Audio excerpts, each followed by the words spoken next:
So I want to share with you the lessons that I've learned on the path or the road to making $1 million a month. As of right now, we're about 45% of the way there, given the fact that this month is probably going to be the highest month that we've achieved so far to date. We might potentially crack 500K this month across both businesses. We will see, and more probable to do about 450K this month, okay? Now, if you don't know what kind of businesses I run, I have two different businesses. I have my marketing agency called Pinpoint Scaling, and then I have my coaching program, which helps other agencies build systems, start their agency, scale their agency up to multi-six figures a month, called License and Scale. Now, in terms of revenue, the split is about 50-50 right now. We're actually operating at like a break and even. Now, to be clear, the coaching program is obviously a lot more profitable for me. We usually run at like a 40 to 50% margin here. This has got like a 60 to 70% margin because we're testing a lot of shit on paid acquisition right now pretty aggressively for the coaching program, trying to crack that piece of the puzzle. But I want to share with you again, like my lessons that I've learned on my road to $1 million a month. Again, as of now, we're about 40 to 45% of the way there.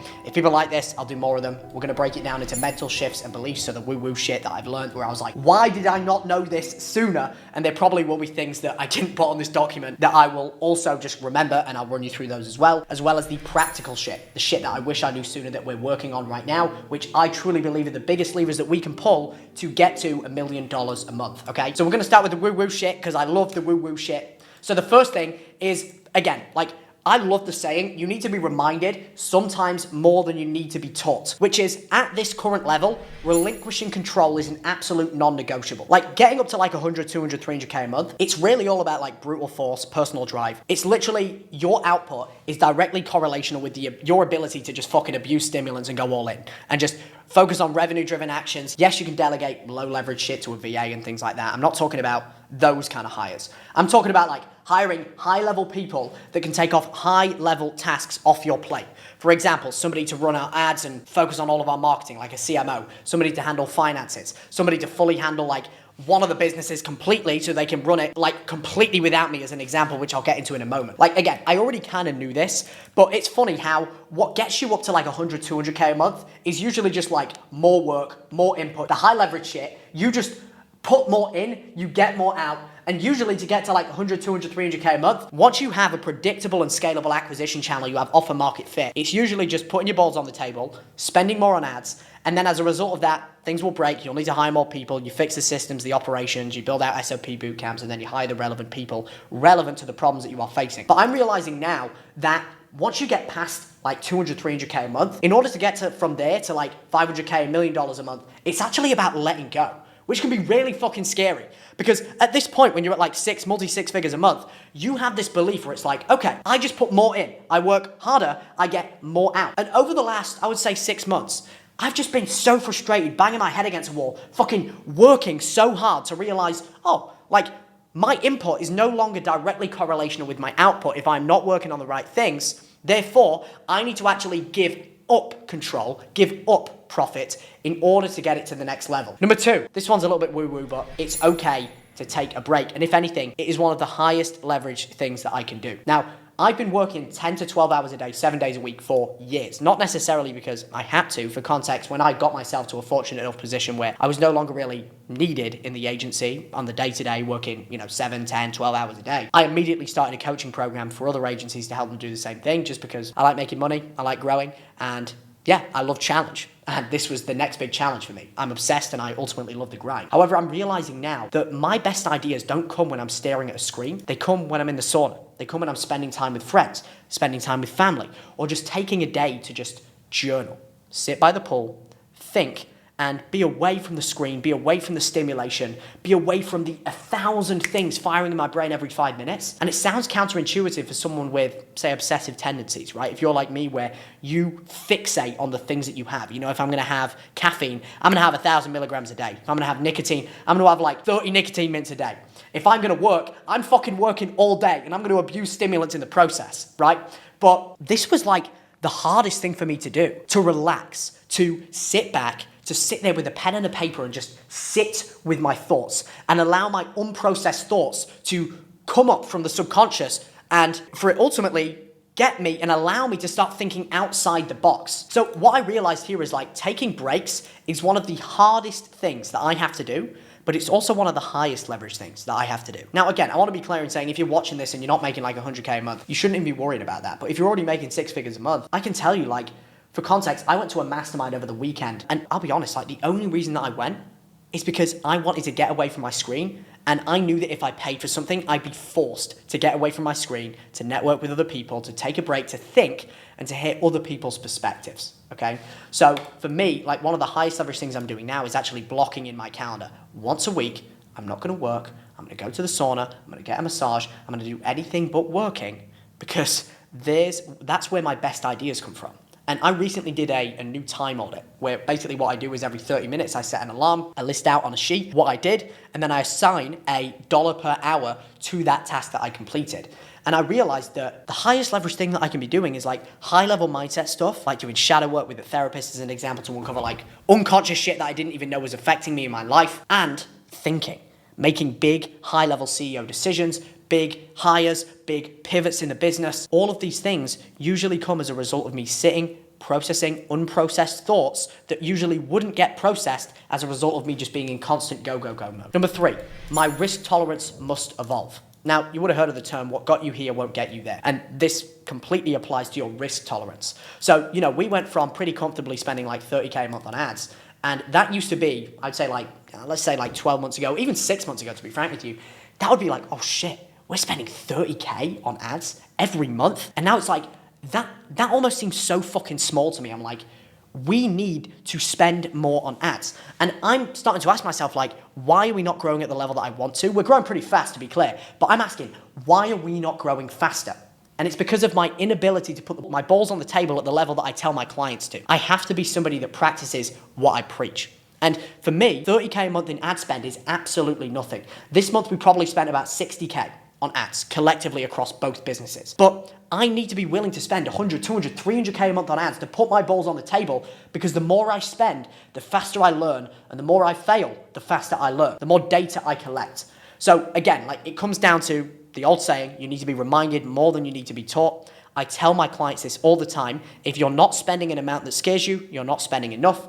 And this was just a reminder for me to realize, like, fuck, I need to be spending more on ads. I'm asking why I'm not making more money. Why am I not at $1 million a month? What do I need to do to get there in the next 90 days, 6 months? I just need to spend more on ads a lot of the time. We've got pretty much everything in place. We're actually working on developing a back-end offer as well, which I'll get into in a moment. You have to pay for the next level of guidance. Now, I'm biased in saying this because I obviously fucking sell information as well. But as you make more money, the cost of getting to the next level increases. If me a year ago looked at me now, and the sheer amount that I spend on coaching, consulting, getting help, back then, I would spend like 10K on a coaching program and shit my pants. Now I'm pretty consistently spending like 30K a month on individuals to help me with different fucking problems that I have in the business. But that's because I know that the more money I make, the higher the barrier entry gets to get to the next level.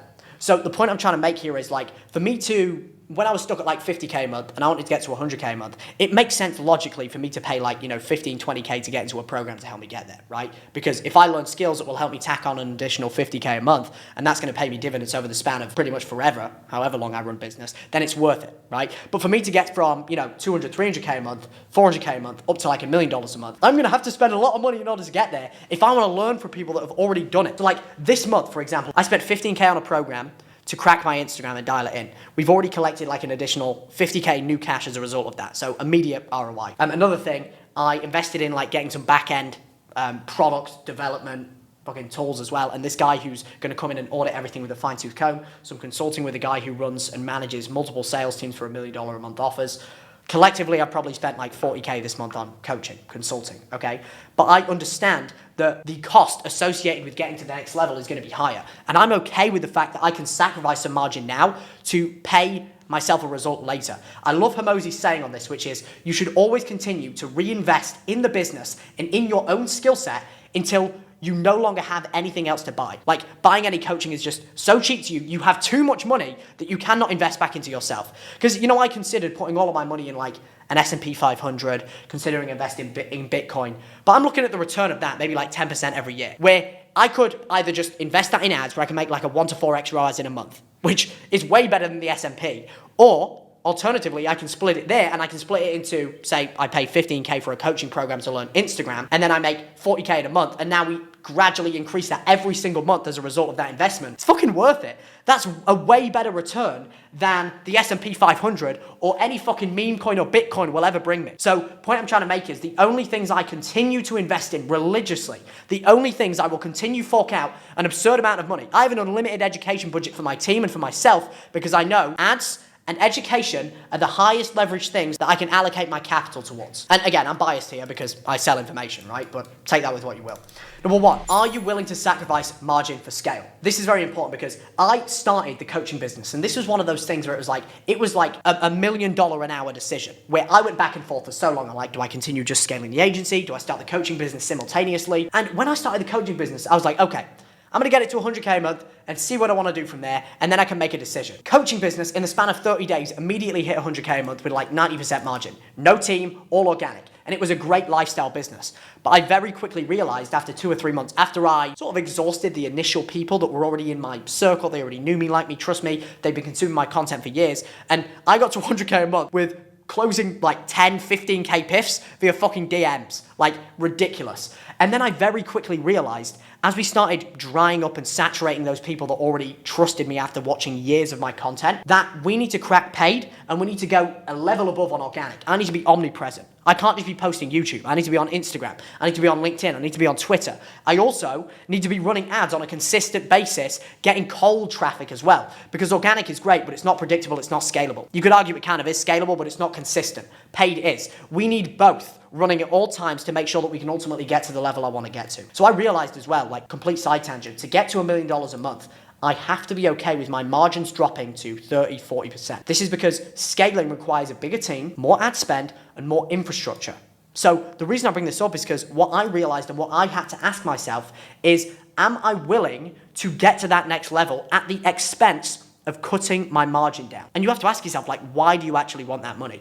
The funny thing is, like, and I'm very aware of this on a conscious level, the main reason I want to get to $1 million a month is for the love of the game and for ego. I know that if I make $1 million a month, that is a huge fucking ego play, and I just want to hit it for ego and fun, love of the game. It's a little bit of both, okay? And to be clear, like, I'm not in a position where I can retire right now and live for the next, like, 70 years and then also provide for my family simultaneously and live an incredible life. You know, I'm in a good enough position where I could probably, like, not work for the next, 10, 20 years if I wanted to do so, but I just love the fucking game. And I can't do that as well as, like, give my family an incredible life. I actually did the math on this, by the way. I'm like, how much do I need to have set aside to make money from my investments and literally just live off my investments? If I show you this quick, and I would encourage anyone to do this, we call it our wealth investing math, which is, if my desired monthly passive income is $116,610, this breaks down my lifestyle expenses. 10K in vehicles, 15K in places to live, 10K in travel, 20K children and wife, 4K for maids, 10K for doctors, health and food, and then inflation, if we factor in it's going up by 0.03% each year, or 3% each year. So the total without inflation that I need to make on a monthly basis to live this lifestyle is $69,000, okay? And I want to make that passively until I'm comfortable enough to go, you know what, I don't need to work anymore. Total with inflation is $149,460, okay? So that means that my yearly goal in passive income is $1.4 million. Now, if we say that I want to live off 6% of my investments every single year, that means the lump sum that I need to accumulate is $23 million. And in order to do so, I'm going to invest $50,000 every single month. For context, I started doing this as of last month. I started investing $50,000 every single month into the S&P 500, so I know by the time that I am 38, I will be passively making over $100,000 in income just from my investments alone, okay? And I know that I'm going to get there way sooner than this if my income continues to multiply at the level it is right now, okay? So again, this is going to take me 38 years, but I know it's not going to take me that long if I just break it down from a monthly perspective. Let me just pull this up. Where I started this in last month, which was November, okay? Now, if we break this down, if I invest $50,000, but I increase it by like 25% every year, and then I cap it at $300,000 a month in monthly investments, if I continue to multiply my income, that means by the time that I am, if we just do the math here, by the time that I am, if we just even go to like 30, by the time that I am 30, I will be making $405,000 in monthly interest every month as a result of investing this amount. So this is something that, like, complete side note, I told you this video was going to be a complete fucking rant on my road to $1 million a month.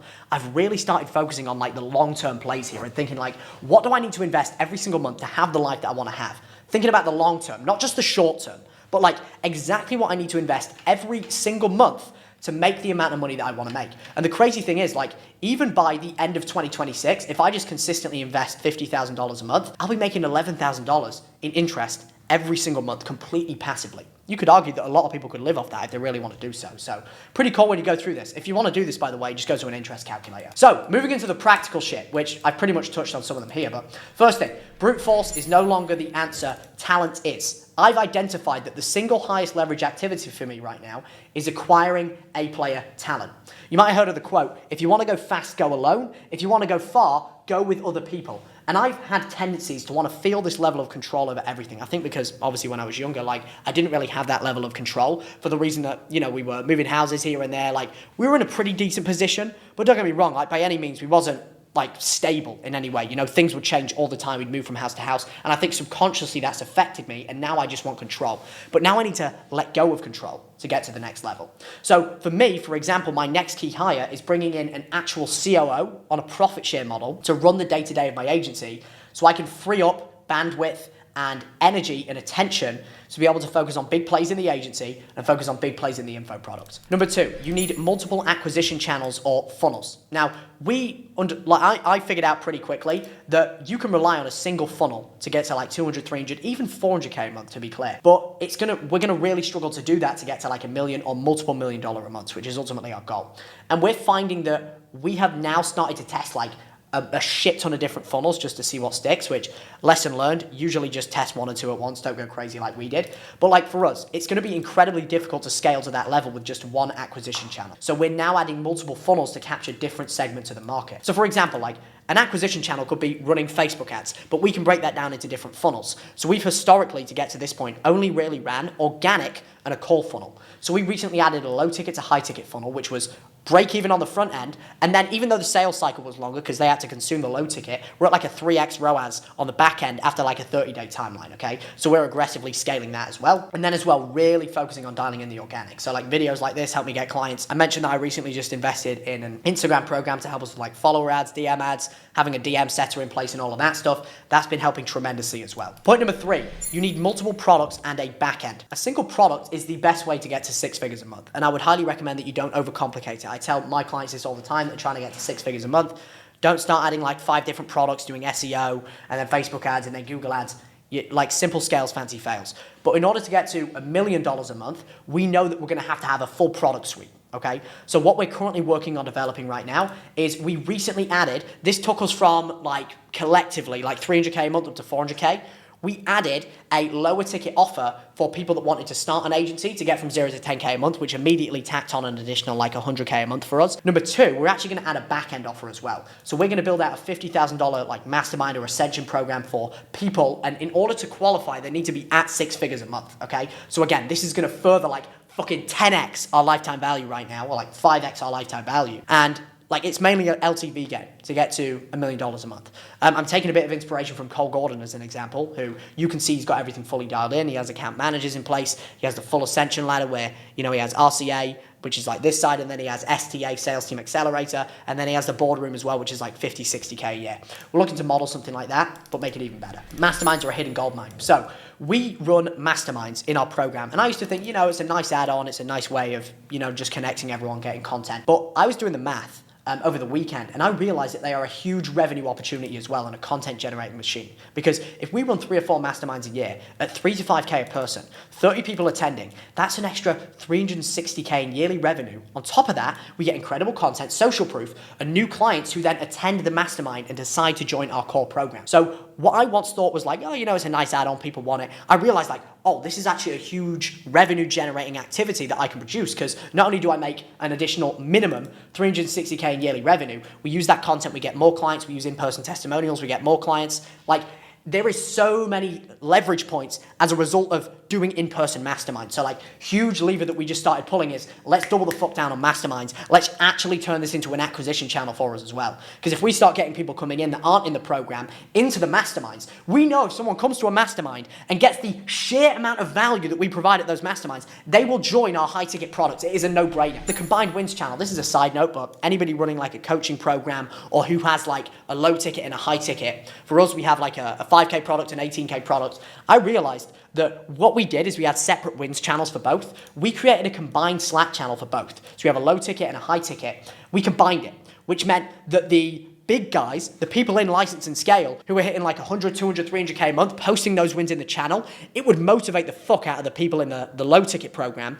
And as a result of that, they would feel inclined to want to ascend to the high ticket. So like this has been super helpful in us getting ascensions into the high ticket program. So if you haven't done that, would highly recommend. Drastically increased our probability of getting people to ascend from the low ticket to the high ticket. 6, I've already gone over this, but the highest leverage activity might not be working.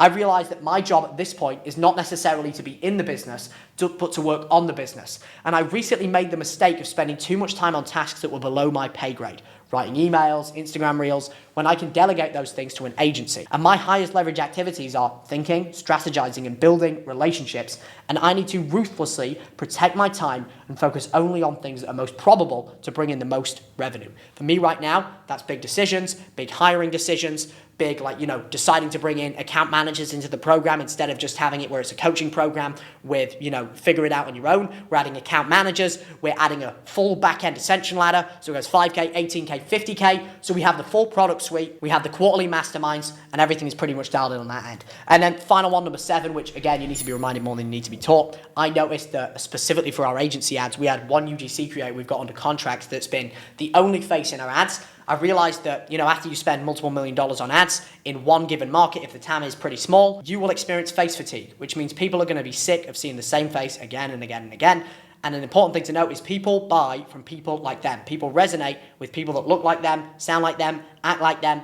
So we realize that we're at a point now where we really need to start adding different faces in different places. So like, for example, it can't just be like an attractive middle-aged woman. I need to be on the ads. She needs to be on the ads. We need an older man on the ads. We need a younger man on the ads. So we're getting multiple different faces. And as a result of that, we tap into different subsets of the market as well and get different types of people in the program. The more case studies we have from people who look different, act different, or in different situations, the more subsets of the market that we can tap into. That's pretty much everything that I learned. This is episode 1. If you found this valuable and you want to see episode 2, when we're at like 500K a month, then let me know and I'll continue to make these.